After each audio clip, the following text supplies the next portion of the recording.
What is going on, everyone? My name's Boit, and I am back with some more Age of Mythology. The Titans action spawning in the blue color, playing as Odin. His name is Shelty. His opponent today in the red color, playing as Isis. His name is Count Von Count. Oh, this is not a matchup I was expecting to see in the slightest here from Count Von Count. I was expecting to see him going with that set again, but he's deciding to pick the Isis here in this matchup, and Shelty falling away from his Hades as he's won one game, he's lost one game, fallen away from the Hades. Going to be trying out his Odin now to see if he can take out Count Von Count, as he definitely found himself fitting what most would consider a mental loss in that last game. I would argue there is no way in which he was lost.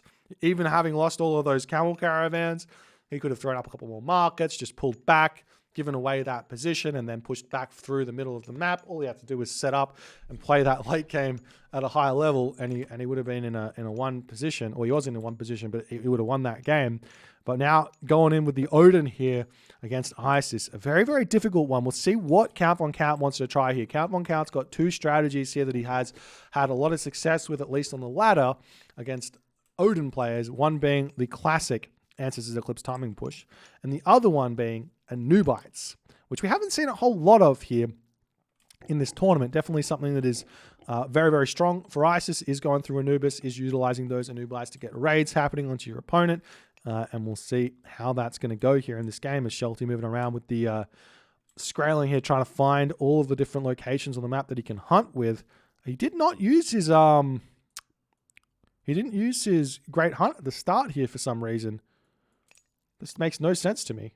One of the huge advantages of Odin is that Great Hunt on a starting hunt location that is not enough to advance means that you can Great Hunt that to have the food to advance really easily on every single map, I believe, and it allows you to get a huge advantage over your opponent.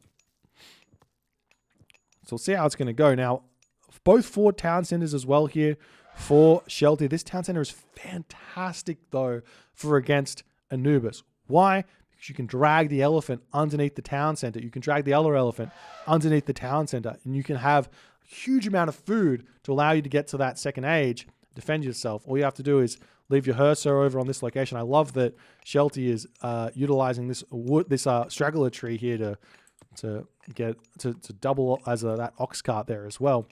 Really nice play. Shelty now going to be getting himself the temple over here. And we see Great Hunt on the back. Gazelle. Someone explain this to me. I do not understand. I do not understand in the slightest. I guess pigs again, having a Great Hunt on the pigs against Isis makes some sense, just in case you're against that Anubis. I guess. I'll have to wait and see what's going to happen here as Count Von Count getting his temple up. Houses coming up. Does have a monument up already. No second monument. Going to be a later advance time here from Count Von Count, which to me feels like a fast heroic, a one town center fast heroic here. Going Anubis this late against Odin, you are asking for a very, very difficult matchup. You'll lose all of that early game pressure that you can put on from like a classical fight, pushing your opponent back into his base and all the stuff that comes with that. You do see the Raven here getting taken out by that town center. Shelty, good reaction there to move that one away. Keeping it alive, trying to figure out what to do as the elves start coming through, trying to push off the elephant in the center of the map here. As the Wedget Eye has been found for Count Von Count, that might make him want to go for the Anubis here, but he's still not advancing. And I mean, there is, I guess, a late advance that's possible with Isis going through Anubis. I just don't rate it. I don't think it's very good. And we do indeed see Bast is the god of choice here. That's the barracks or the longhouse starting to come up for Shelty. Now, the answer to the one town center fast heroic that we've seen from Odin players so far is they just grab town centers.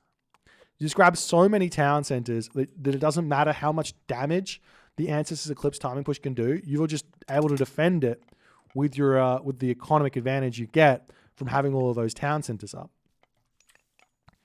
So we do see the Valkyrie coming through here as well for Shelty, looking for villagers to kill. Pickaxe coming through as well for Count Von Count. As the villagers have just a bit pushed back, and we see that monument to the villagers coming through here as the Pharaoh comes in, try and get a little bit of damage done. Villager turns around, starts shanking as the Valkyrie pulls back. Shelty realizing he doesn't want to be too close to the Pharaoh here. As the Longhouse coming up on this position. Raiding Cavalry coming through for Shelty as he's a little bit scared, I guess, of the potential of the Anubis. But as he sees the Bast, maybe some pressure over onto this location wouldn't go astray. We do see the villagers grabbing themselves pigs and berries and all the good stuff that comes from that. A small raiding cavalry coming out. Shelty going to be starting to move down to the bottom side of the map here as Count Von Count searching around with that Sphinx to play a little bit defensively and just check out what's happening on the map.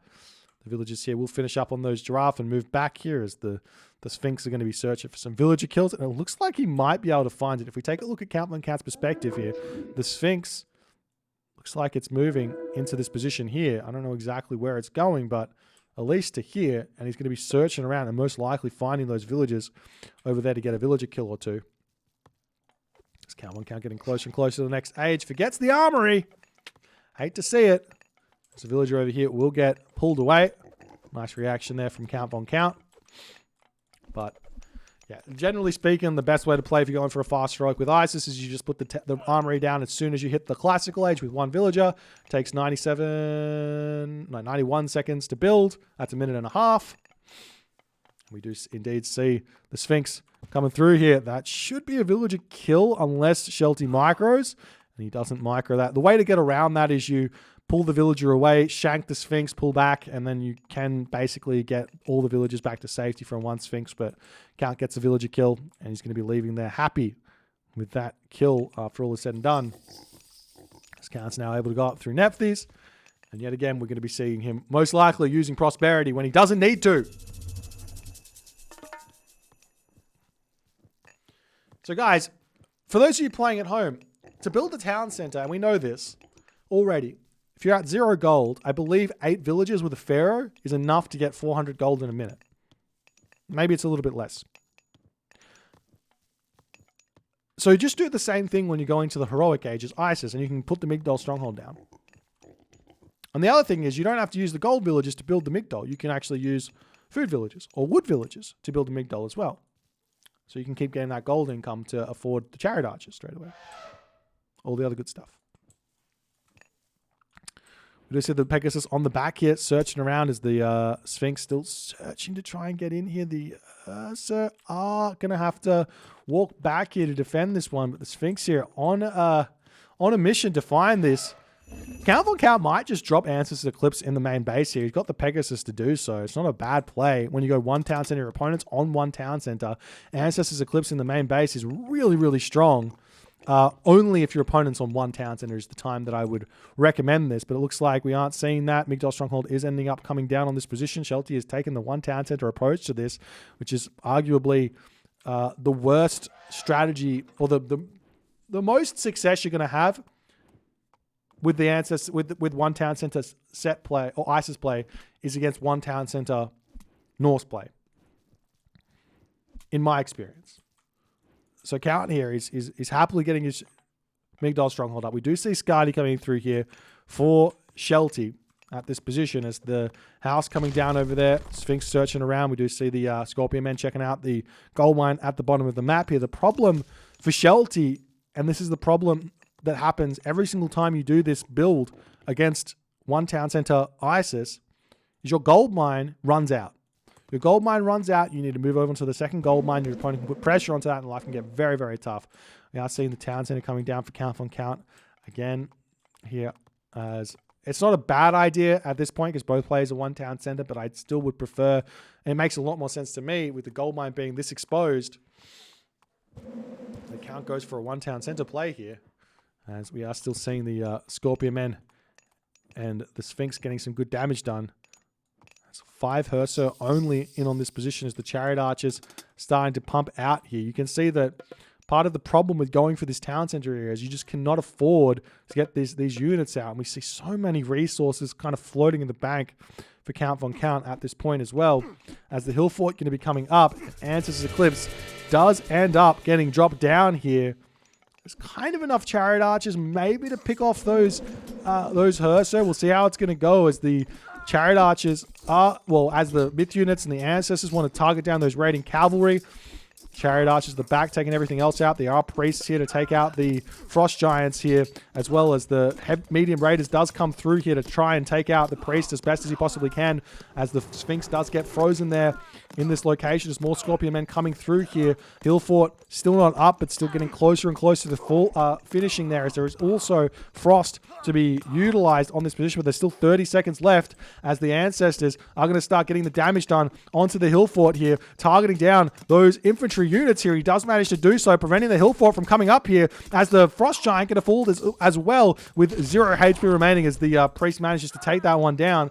The Hearser falling back there. The Gold Staff has started here for Count Von Count, and Shelty is in an incredibly difficult position after all is said and done. He doesn't get the Migdol strong, he doesn't get the Hill Fort up, he doesn't get the gold mine secured. The dwarves coming back over onto this position as the Chariot Archers are going to be able to take down these dwarves incredibly easily as the Frost gets dropped. How many units are here, though? There's 2 Scorpion Men. There's 6 Chariot Archers. There's tons of population remaining here. And look, the units are sitting, waiting, watching. They can come in, deal with this, take out the infantry units as well. There's only 1 remaining here for Shelty, as Shelty drops the market. I'm not sure what that's for. Maybe to sell some wood or something like that, as the Raiders are coming around to try and take out those Chariot Archers. But honestly, I'm pretty sure Count Von Count can just take this fight here with the help of the Scorpion Man. He doesn't need to micro this one here. He's in such a commanding position. All he needs is the Scorpion Man to be in the fight as he utilizes the special ability, and I think he misses